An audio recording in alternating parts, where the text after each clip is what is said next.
Imagine living your life after 50 and feeling energized and excited about your future.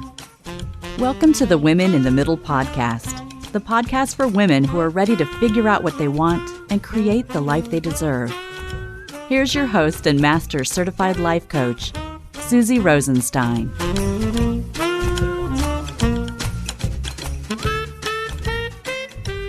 Hey there, welcome back to the podcast, Women in the Middle. I'm your host, Susie Rosenstein, your master certified coach and midlife mentor, and I am so glad to be here with you again for this week's episode where we are talking about 6 steps to make your plans in life, in midlife, more fun. This is actually a concept I've been thinking about a lot lately. Ever since I heard someone talk about it last year, I was fascinated by it. So that is what we're talking about today. I think the key to making your plans more fun is the electric idea of amplification, but applied to your actual life, no matter how old you are. Pretty cool idea, right? That is where we're going today. But first, this episode is brought to you by the 50 Unplugged Mastermind, which is the #1 way to work together to help you focus on what you can do with your next chapter instead of what you like to think about, which is what you can't do. 50 Unplugged is for women who are ready to make a serious commitment to themselves to work on creating a big personal transformation over the course of a year. They know it's a priority and are finally ready to put themselves first and dive in because they also know they will regret it if they don't. 50 Unplugged is all about becoming bold and brave in midlife so that you become who you need to be to go after your priorities in life. It's about up-leveling, so you know in your heart of hearts that you stopped playing small. It's about getting out of your own way so that you're more comfortable and intentional about allowing yourself to be happier. It's about taking control of your life instead of letting a few more years or decades fly by without you being intentional. It's about finally putting yourself first so that you get the support you need to learn what you want and need, and more importantly, know exactly how to make it happen. There are retreats involved too, my friend. So far, they've been in Toronto and Palm Springs. The theme of the last retreat was to reflect and focus on what you wanted going forward and then reach for it, in that you need to figure out who you need to become to get out of your own way to reach your goals. What an experience. And the group of women I'm currently working with, they totally enjoyed meeting each other in person, some for the first time, and doing this life-changing work together. Like I said, retreats are included in the 50 Unplugged Mastermind, which is an intimate 1-year group and private coaching experience. Sounds good, right? Head over to www.talktosusie.com and learn more. You can grab your Kickstart call and we'll talk to see if it's a good fit for you.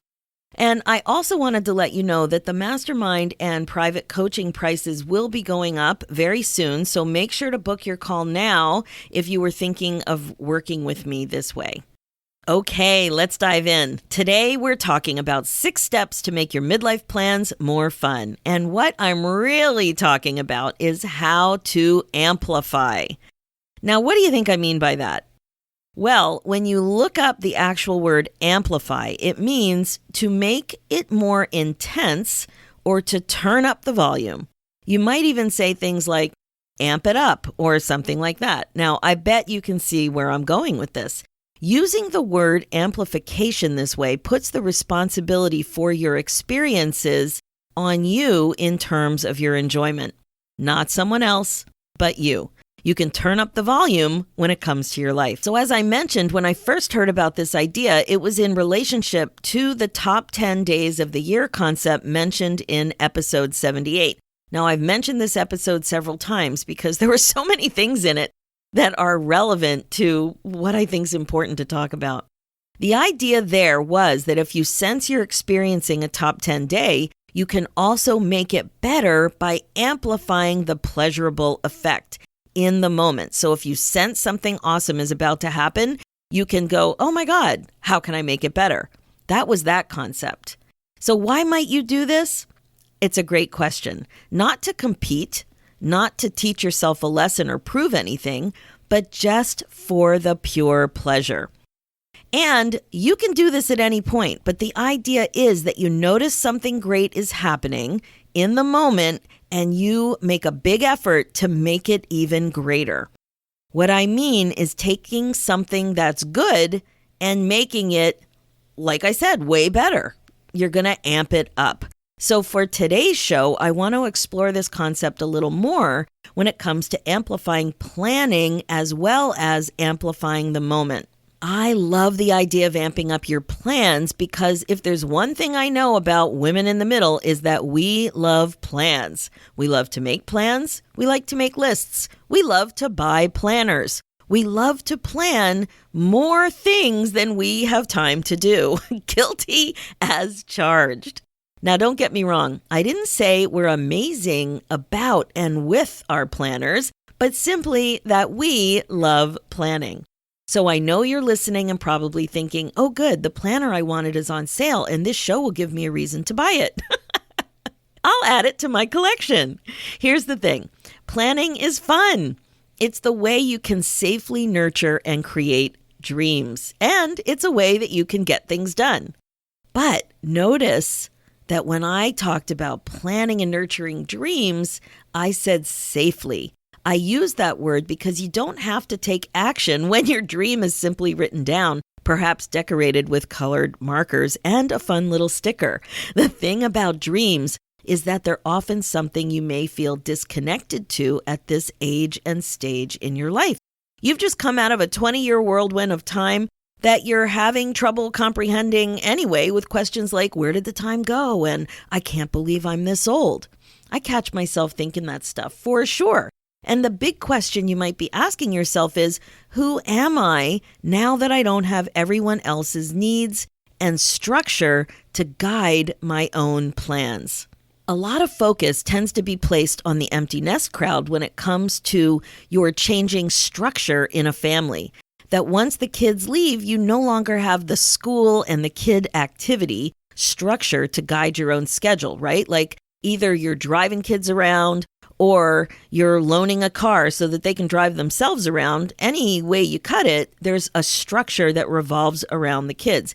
And while this is totally true, I've had many clients hit a midlife funk who don't have kids. I even wrote a blog once called Kids Aren't Required for Your Nest to Feel Empty. And if you're curious about that, just head over to the show notes and you can find the link there. When you don't have kids, the empty nest thing can feel a little different, but there's still something to it. It's not so much about anyone leaving the home or the nest, but if you expand the meaning of nest to that homey type of feeling instead, something that is foundational in your life, your base, then it totally makes sense.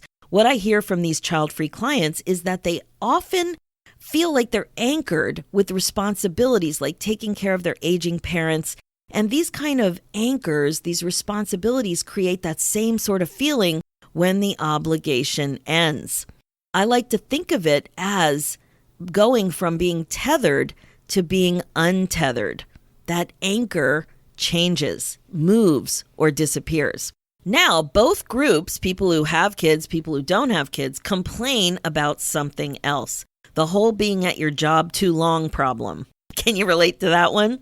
But when you think about the feeling, it's the same. It's another untethered feeling. That anchor that you've been relying on for so long is no longer either there or it's no longer compelling anymore. Now, my friend, I absolutely love thinking about our age and stage like this, and here's why.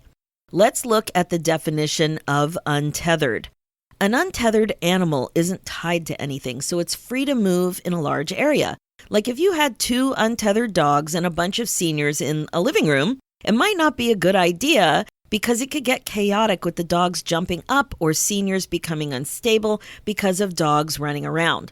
It also means, quite simply, not staying or forced to stay in one particular place. So now think about what that could mean for you.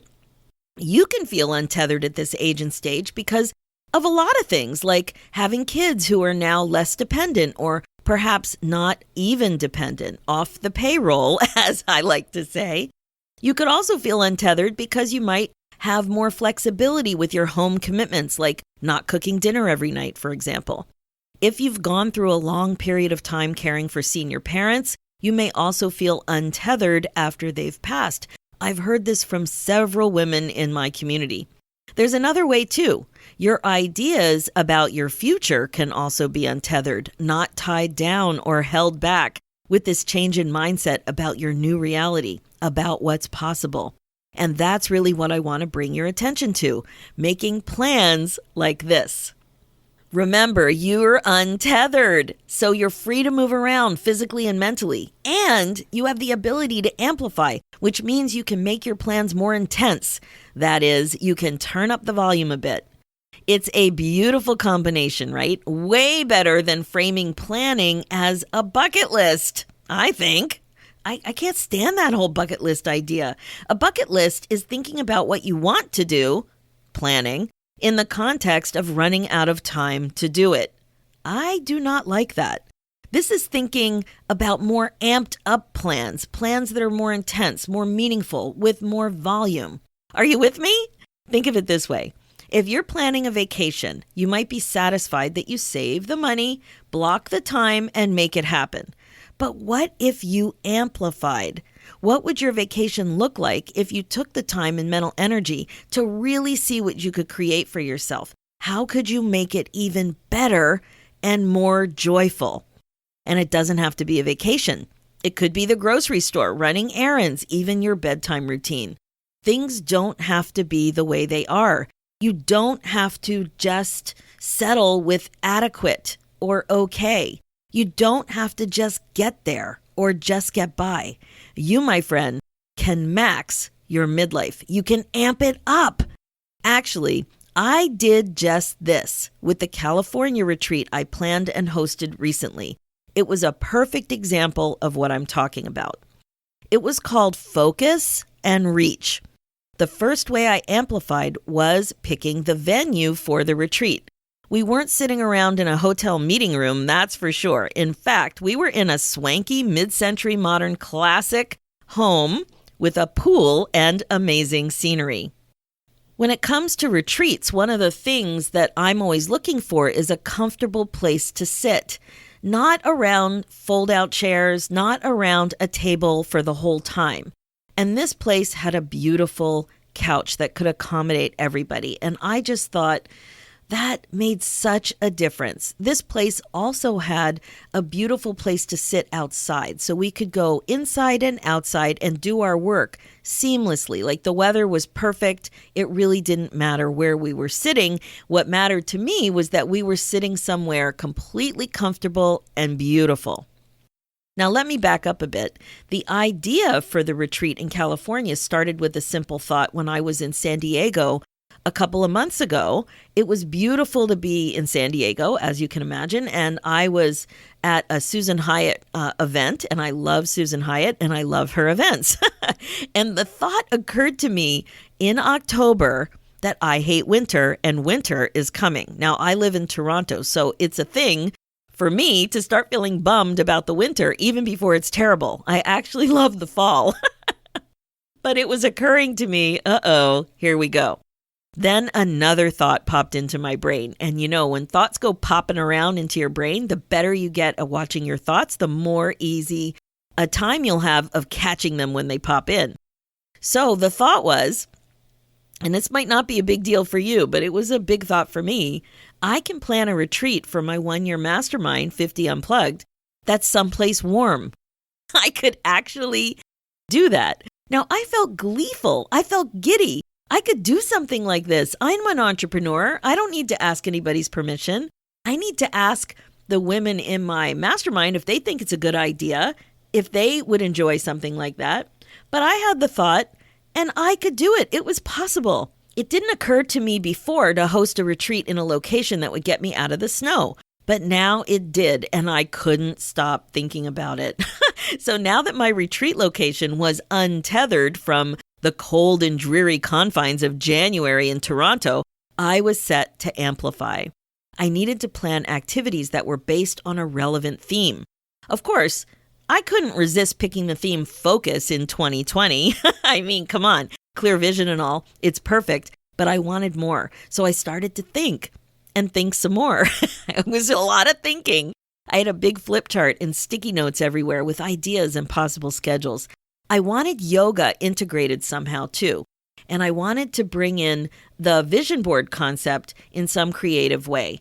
Also, in coaching, I love to get clients to think about their future selves when thinking about planning what they want. In other words, it's great to ask yourself, who do I need to become to do all of the things that I want to do? Because if you were that person now, you would be doing those things. So I had a couple activities for that too. But let's get back to the venue. I really believe that picking a venue is critical. I wanted a beautiful space with a pool. I couldn't stop thinking about yoga around the pool. And I bring my best friend from high school, Karen, in for yoga. So that's a way I amplify the event for me personally, to spend some time with my bestie. But she's amazing. And so when I think about yoga around the pool, when I was planning with palm trees, I was thinking about her being there too. I wanted the venue to be special, to be memorable, something kind of fancy, right? Like, you know what I mean? Something a little different, with a beautiful view and a beautiful space. So that all worked out. Now, as I was planning, I was thinking, so far so good, almost everything is falling into place, but I pushed myself to amplify. How could I amplify the experience even more? How could I make it even more memorable and more intense? How could I turn up the volume on this already amazing weekend retreat? So, one thing that's super fun in my job is to figure out my personal brand. So, what is it about coaching with me that is uniquely me? I mean, I like to think I'm funny. I like to laugh at myself. I like to laugh a lot, but we're dealing with serious topics. So I love that I work hard to figure out how to integrate that perspective and humor and compassion in with the, very serious work that we're doing about helping people amp up their lives and helping amazing women in the middle focus on what they can do so they can get excited about their lives.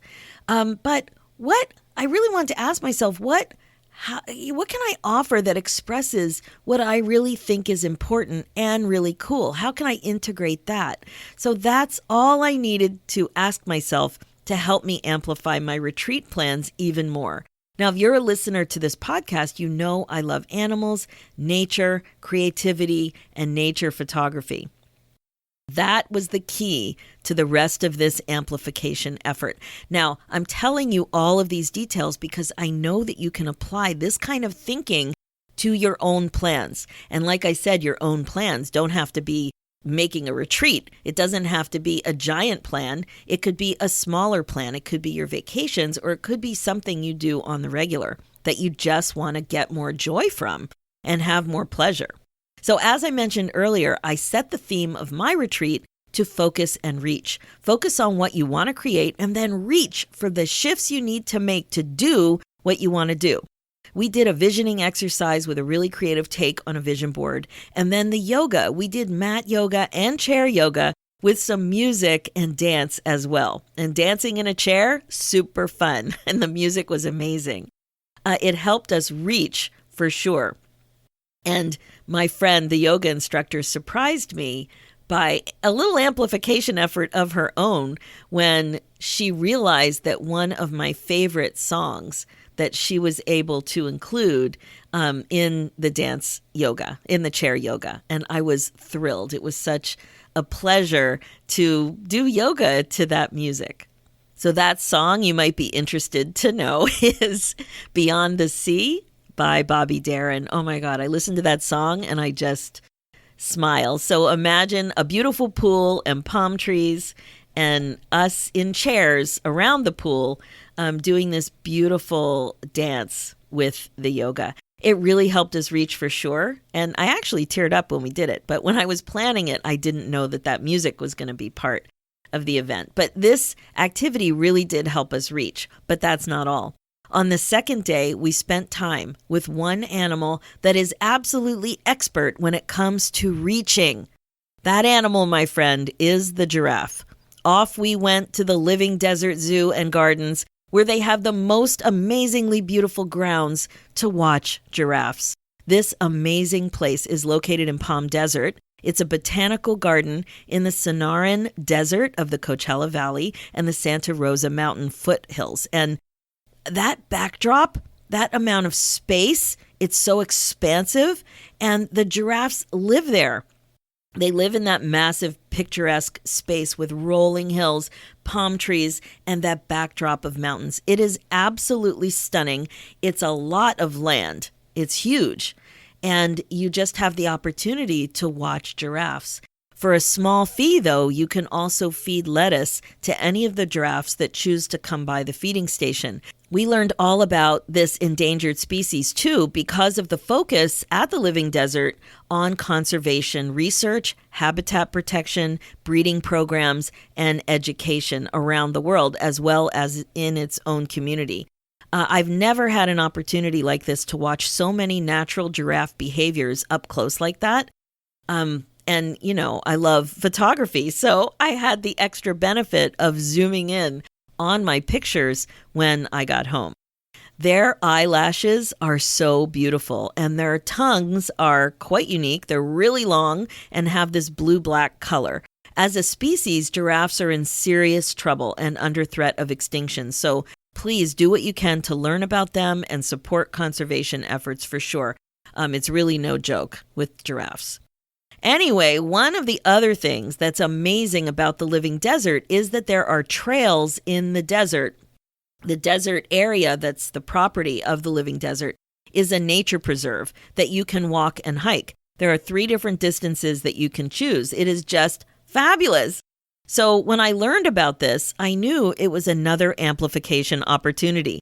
I thought, how can I make this plan even better? How can I turn up the volume on the experience and make it really unique, perhaps once in a lifetime?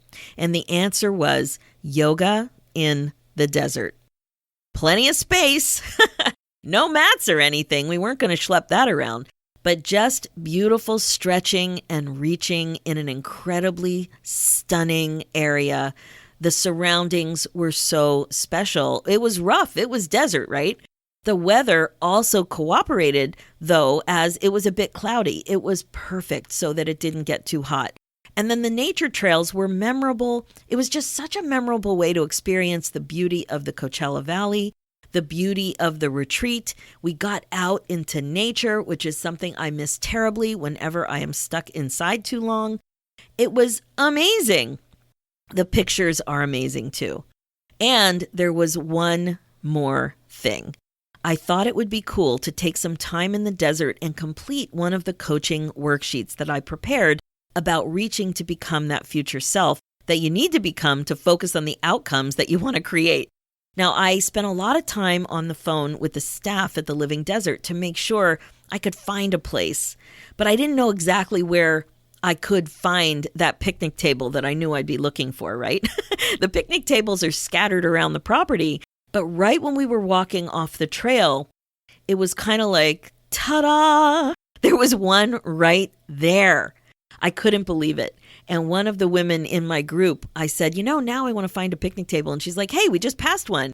I didn't even notice it. It even had a bit of a gazebo covering. It was pretty rough, like we were still out there in the desert, but it was a picnic table and we all got a chance to sit and had some shade.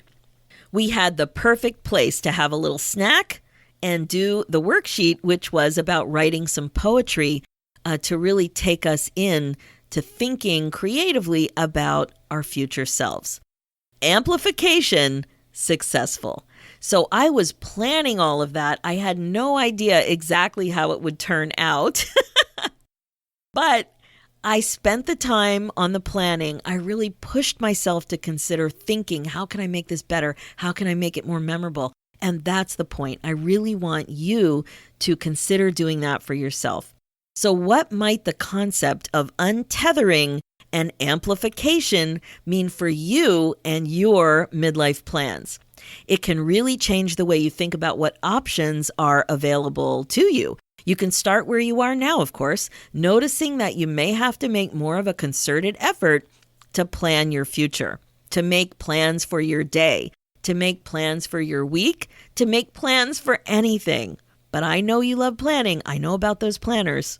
I know that they're lurking on your desk or in a nearby bookshelf. There's actually 6 steps that I want to talk to you about, and that was actually step 1 to amplifying your midlife. You need to embrace that it's your responsibility to plan your exciting life. Really think about this. You can't wait for someone else to take the lead or make it exciting. When you're learning and practicing how your own thinking creates your results, you see that it's on you. Do you think this is good news or bad news? If you think it's bad news, consider to do some thought work to ask yourself why.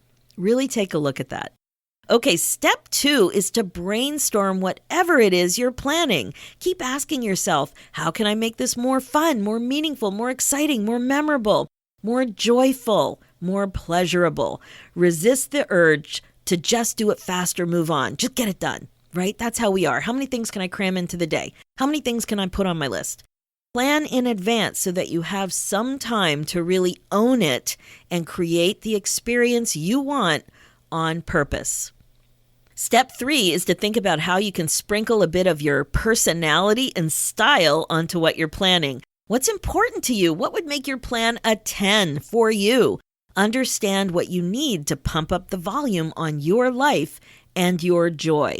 Even tea. Like if you're a tea drinker, what can you do to amplify your tea drinking experience on a regular day? Is it buying fancy tea? Is it making a beautiful place to sip your tea? Is it making sure you have a really nice blankie to put on your lap? Do you like to read and drink tea at the same time?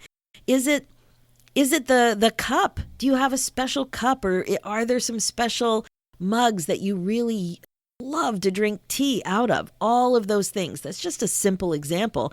Like I said, it could be planning something big or planning something small. Then step 4 is to imagine how you want to feel when you're living this plan. Imagine your emotions. Your feelings are what drive all of your behavior. They are related. So it's important to understand what you want to feel on purpose. Step 5 is to think carefully how you would have to think to feel that feeling. This step can't be taken for granted. Your thoughts create your feelings. Thoughts are optional. So why not make sure your thinking supports the feelings you want to feel? Again, they are related. And step 6 is to appreciate and enjoy your effort. Be proud. Pride is such a great feeling. Celebrate your ability to create what you want in your life at the level that makes you giddy with excitement. So, my friend, are you up for some amplification? It's a cool option when you're planning and also when you're experiencing something awesome. Really, why not make something good even more great? There's no downside as far as I can tell, and it's fun. I believe having more fun is an honorable goal. That's it for today's episode. Make sure to also check out episode 78 called Why You Should Celebrate Traditions with Bob Schneeweiss if you want to explore this whole topic of amplification just a little bit more. That's where it's mentioned. Okay, my focus as a midlife coach is to help you waste less time spinning and feeling stuck. It's time to get excited about your life again. Being the queen of your brain domain is the best way to be. So check out the show notes with more information and links at SusieRosenstein.com. Download my free ebook, 9 Secrets to Get Unstuck in Your 50s at SusieRosenstein.com/9 secrets. And ask yourself this, you want to put yourself first? Become a first lady. Join my new midlife membership, Finally First. This is an upbeat virtual community for midlife women who want clarity, courage, and connection to make the changes they want in their next chapter. Sign up for the VIP waitlist now because the doors will open again soon and you'll be ready to go. Head over to www.IamFinallyFirst.com. Let's do this, ladies. Time to amplify one thought at a time. Talk to you next week.